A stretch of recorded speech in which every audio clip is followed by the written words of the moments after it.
یو بل عمل چې هغه آسان دی او هغه به هر څوک کولی شي، هغه دا یو خاص کر په دې وخت کې چې په دې وخت کې د سوشل میډیا په ذریعه باندې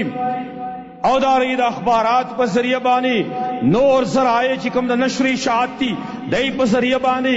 خلق دا کار ډیر زیات کوي. هغه سره هغه د مؤمن پرده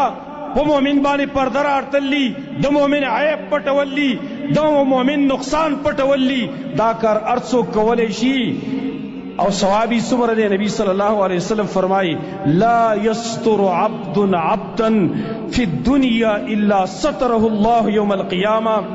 یو مومن یو بنده په بل بنده باندې پرده نه راړتې په دنیا کې داغه په عیب باندې،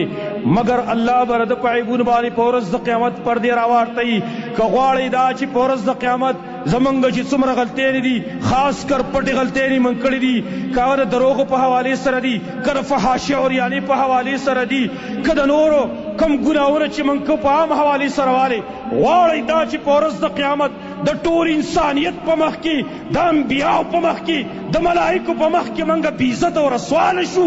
نن راشئ د بل مسلمان عیب پټ کوي، پای باندې پرده راواړته وي، الله به ستا عیب پټ کړي. هلته څومره اسان عمل دی.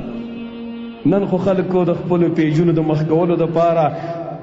د خپلو چینلو د مخکې کولو دپاره په یوټیوب باندې او دا خپل پیج په فیسبوک باندې خلک مخکې کوي په دې بنیاد باندې چې د خلکو عیبونه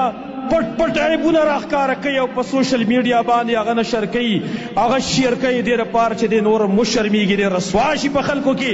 نه زمانو د خپل ځان رسوا کولی، خپل ځان شرمولی، په مؤمن پرده راورتوي. او نبی صلی الله علیه وسلم هغه دا هم فرمایلی، بل روایت کې داسې راغلی دي دا یوازې په آخرت کې نه ده بلکې په دنیا کې به الله پتا پرده راواړتوي. بل روایت د مسلم کې دا راغلی ومن ستر علی مسلم فی الدنیا ستر الله علیه فی الدنیا والآخرة. چا چې په مؤمن باندې پرده راواړتله، الله په ده باندې په دنیا او په آخرت دواړو کې پرده راواړتوي. او څوک چې د مؤمن په عیب پسې ورپسې شو، دا په نقصان پسې ورپسې شو، نو الله یې ګورې په دنیا کې به شرموي، دنیا کې رسوا کوي. لہذا زه ټولو خلکو ته کم چې خاص کر سوشل میډیا د هغې استعمال کوي، فیسبوکونو والا، یوټیوب والا، د هغې اډمینانو ته، دارنګې عام کسان چې هغې دا استعمالوي، هغې ته درخواست کوم خپل ځان که په دنیا کې په حیا کې ساتل غواړئ، خپل ځان په آخرت کې په حیا کې ساتل غواړئ، د چا عیبونه مه نشر کوئ، د چا نقصانات مه نشر کوئ. ټیک ته یو هغه نقصان دی چې هغه د چا داسې نقصان دی چې متعدي نقصان دی، غل دی، ډاکو دی وغیره، او دارنګې نور نقصانات د خلکو کوي، ته بیا هغه شیر کولی شي دې لپاره چې خلک ترې ځان وساتي. لیکن د یو سړي ذاتي خپله ګناه ده او ته هغه شیر کې خلکو ته ښیې، نو دا ګوره ستا خپل نقصان دی، په دنیا او په آخرت کې به ستا بې پردګي الله کوي. بیا دا آسان عمل دی، دا موږ کولی شو.